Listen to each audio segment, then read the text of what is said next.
هر موقع که سختی دیدی حتما امام زمان را صدا بزن 3 بار. حتما امام زمان را صدا بزن 3 بار. من روزانه 100 بار صدا میزدم. یگانه نقیوه هستم از کشور جمهوری آذربایجان. من در پایتخت آذربایجان در یک خانواده ثروتمند متولد شدم. تک دختر بودم، به خاطر همین هم اسممو یگانه گذاشتن. محیط آذربایجان و باکو اینجوری بود که با دین و مذهب خودشون آشنا نبودن.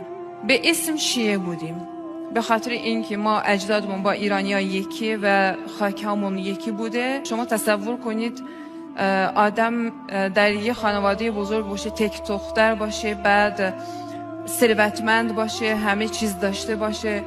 خیلی با دختر عموهام که خواهر بودن میگشتیم. اهل رقص و اهل آرایش و اهل بگو بخند و خوشگذرانی و حتی هر کاری که از دستمون می اومد انجام میدادیم فقط به خاطر اینکه خوشگذرانی داشته باشیم. یه روز بابام گفته که ما یه خونه بزرگ میسازیم، خونه ویلایی. در ورودی شهر باکو یه محله بود که پولدارا اونجا زندگی میکردن. اونجا که ما رفتیم، بابام درسته که دین و مذهب رو نمیشناخت ولی اهل مهمونی بود. اون موقع بابام یه مهمونی خیلی قشنگ تشکیل داد. متاسفانه تو مهمونهای ما شراب هم بود، گوشت خوک هم بود و ذبح اسلامی اونجا تو بازار کم پیدا هست. در این مهمونی یه خانواده بود که خانم قیافش خیلی فرق داشت از همه، یعنی محجبه بود ایشون. من اولین بار بود که چنین شخصی دیده بودم که مثلا لباسش کامل بود، بعد اصلا از سفره ما هیچی نمیخورد.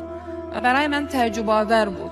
اون موقع هم من نزدیک شدم به اون خانم، گفتم که شما چرا نمیخورید؟ چون در کشور ما اگر از غذای صاحب خونه مهمون نخوره یه جوری بی احترامی یا نپسندیده اینجوری.